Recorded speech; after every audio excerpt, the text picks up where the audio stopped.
The truth is you can process your emotions just as quickly here as in the spirit world. Right? But most of us don't because of the facade we're addicted to. That's why. So what happens is because we become addicted to this facade, we're addicted to the false appearance of ourselves. And so what happens when we pass, and many of the spirits who are here with us today have experienced this, when you pass, you have a terrible shock. Now that shock opens yourself up to the potential of your own condition. You see? So many of you who think that it would be preferable for you to pass, when you pass, you'll find a whole group of emotions about how shocking your appearance looks compared to what you thought it should look like. Does that make sense?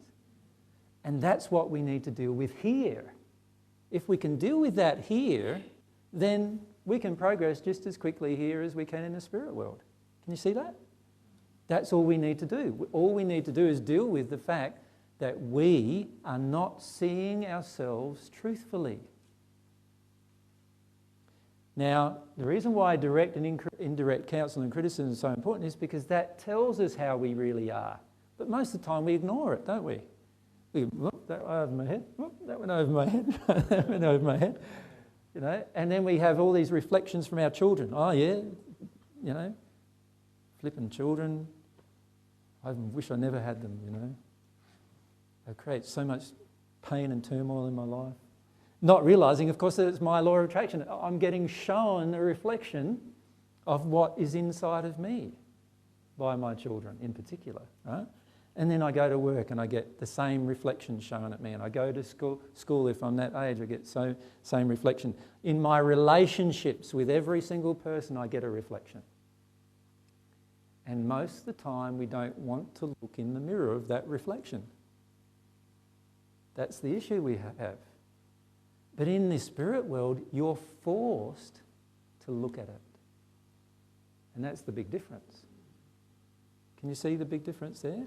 And I'm not saying you're forced to look at it if you're a murderer or anything. I'm saying when you have some knowledge of the spiritual things, which all of you have, and when you have a knowledge and a desire to progress, which all of you have, right? Otherwise you wouldn't even be here. What happens is that you pass over with still that desire within you, and that causes you to want to look at yourself. And then you look at the mirror and whammo, it's like just this terrible, terrible shock. Now, if we're prepared for that now on earth, and we can really see how we are right now on earth, that is never going to happen to us even when we pass in the spirit world. It'll go, oh yeah, I knew about that. I knew about that. Yeah, that's no worries. So, and I know what to do. I know how to progress. I know how to work my way through these things. That gives you a lot of power, right? But if you're resistive and not being humble, then what's going to happen is you're going to want this thing that you see in the mirror right now to be the truthful condition inside of yourself, and that's going to help you avoid a lot of emotions. So part of being humble is seeing yourself truthfully. In the Bible, there's a very good quote from there. It says, "A man needs to look at the mirror and see the person he really is." Right? But if you go away and forget the person you are, then you will never progress. It doesn't actually say that, but it suggests that you don't go away and forget the person you are. The problem that we face here on earth is that we are often very distracted from the person we truly are. Right? And we like it. We're addicted to it. We're addicted to seeing a different image than what's really there. Right? So when someone comes up and says, "Oh, you projected sexually." That, what? No, I never projected sexually. You are married, you know, I love my wife. I don't project sexually. Now in the spirit world, you actually see this coloured cord going from you to that person you projected sexually at. So when they say, come up to you and say, "You projected sexually," there you go, yeah, I noticed that. Right? But here on earth you can say, no, it never happened. Right?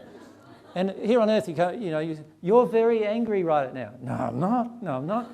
In the spirit world, you pass over and there's this, there's this reddish, orangey arrow, this going over towards the person you're angry with, right? And so what do you say? If you know about it, you go, yeah, I noticed that one as well, right? You see, here what we do is we're often telling ourselves lies about ourselves. And that's such a dangerous thing to do. It's the worst person you can lie to is yourself. Right? You can try to lie to God, but God knows all the truth, so you can lie to God as much as you want, and it's not going to be very damaging to you, to God, I mean. But if you lie to yourself, that is going to create the most damage in your life. Right? And that's where most people come to grief in their spiritual progression. So we come down then to all this New Age stuff, which a lot of it is about lying to yourself. Right? Like, oh, my mum and dad really did love me. I know they abused me. My father sexually abused me and molested me, but I'm pretty sure he loved me. He was just mixed up and he was just this and that. And that's not what you feel. You feel really hurt that you were sexually abused. You feel really like you were raped. Let's be honest about it. How does an adult woman feel when she's raped?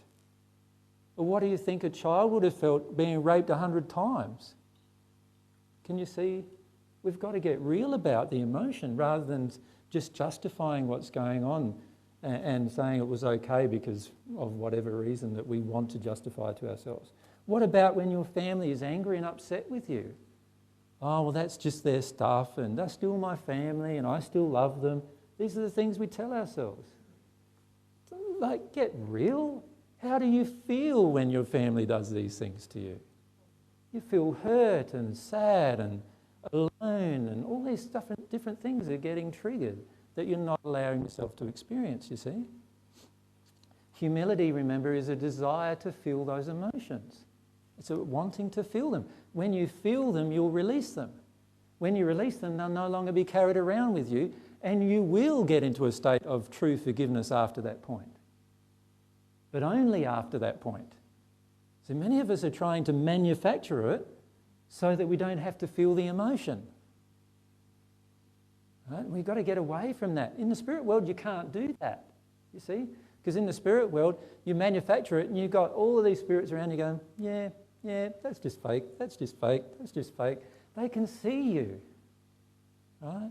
But on earth, we're so used to not being seen. We can cover over ourselves as I truly am, can't I? I can cover it over and feel the cover over it. And so when I do that, what happens inside of me? I am actually covering over my own possibilities. I'm actually stopping myself from being the person I truly could be by covering over all of these other things. You see, when we accept all of the ugliness along with all of the beauty, that's when we progress the most rapidly.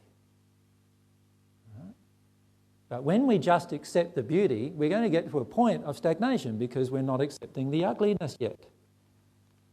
And so we're just going to stop there and stop there and stop there and stop there until we use our will, our free will, to actually move from that point and start seeing ourselves as we truthfully are. Now, the reason why it's a bit easier for a spirit is because if you see only the beauty and you don't want to see any of the ugliness, you'll pass into the first sphere, you'll arrive in the spirit world in a lot more shocking condition than what you believed yourself to be, then you'll know the ugliness is there. Does that make sense? And if I'm aware of spiritual principles, I'll then want to work on that ugliness.